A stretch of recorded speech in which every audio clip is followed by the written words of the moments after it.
for doing the clutch kit and the Polaris. I don't remember which clutch kit it is. It was expensive though, so that means it's good.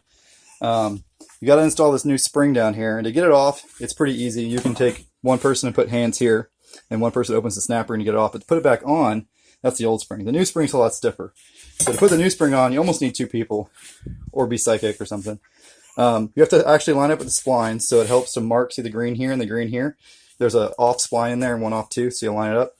But Polaris gave you a special tool when you do this. So you can take the helix and you can flip it upside down. So what you do is you push it on far enough to get the snap ring up top here.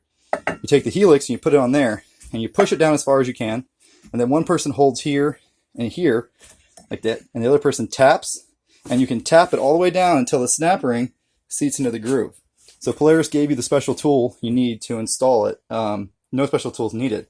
That sits on the snap ring and just literally forces the snap ring all the way down into the groove. So that's how you do the secondary. It's pretty easy once you figure that out. For the primary, the primaries on these are really easy. You don't need any special tools.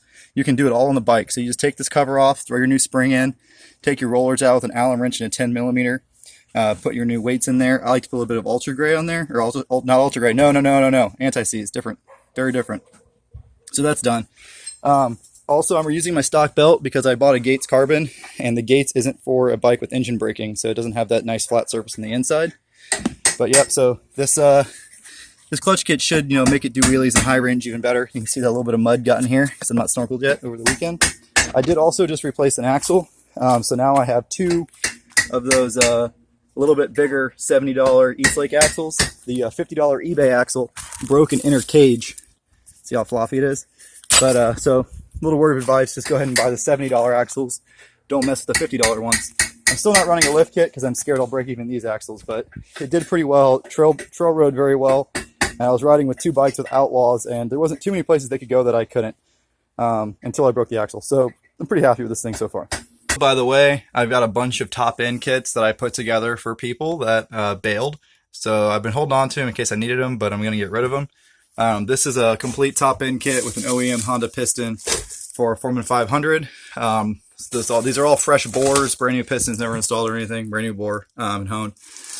This could be used to do a big bore kit on a 420 Rancher also.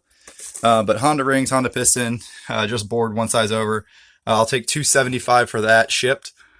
This is a 380 kit for a Honda 300. Shindy piston, fresh bore, like everything else. And it's actually a really neat setup because it's a Shindy OEM Foreman 400 piston with a brand new big red rod on a good shape 300 crank with a new crank bearing. This was actually the setup I was going to run in one of my bikes, but I decided to go a different direction with that bike. So that's all for sale. So it's like a complete 380 big bore kit, gaskets, everything, piston, freshly bored jug, and the crank. And I'll take $600 for that. That's a pretty good deal. I paid probably over $750 in the whole setup.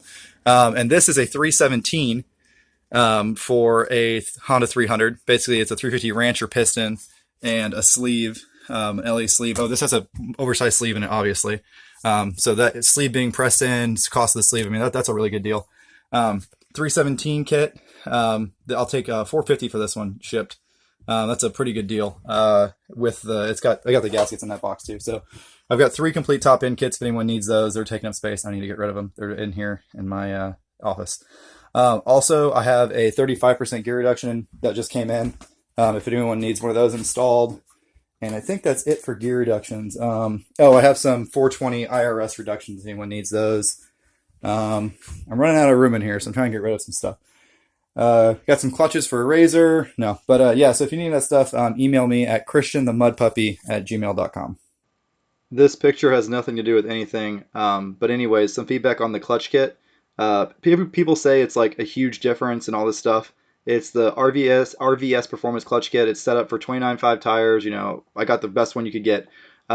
It helped, but it's not night and day like everyone says.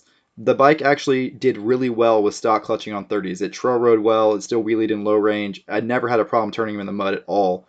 With the clutch kit, it does wheelie a little bit better in low, but honestly, it's not that much better. In mud, it'll keep a lower gear for you and stuff, but as far as like making it feel like a whole new bike that's got 50 more horsepower, I don't really think it was worth $300. Just throwing that out there. Good clutch kit. If you're having trouble turning your tires, definitely recommend it. But if you're running a mild tire like I'm doing with the sledgehammers, which are still kind of a mild tread pattern, they spin easy. Really not necessary on the 570. The only reason I put it in there was for the 31-inch Outlaws, and that's where you'll need it. Also, I don't really recommend the Gates belt. Stick with the OEM Polaris belt. I had it as a backup, and I ended up throwing it in because I saw some wear on my OEM belt the last second, but it doesn't seem to hook up as well as the OEM belt did. I did break it in for about 20-30 miles riding around before I started getting on the gas. Probably should have broken it in longer, but whatever. Wanted to do some wheelies. But that's my feedback on the clutch kit. Probably worth it if you're going to run like an Outlaw, but probably not worth it if you're going to run anything else.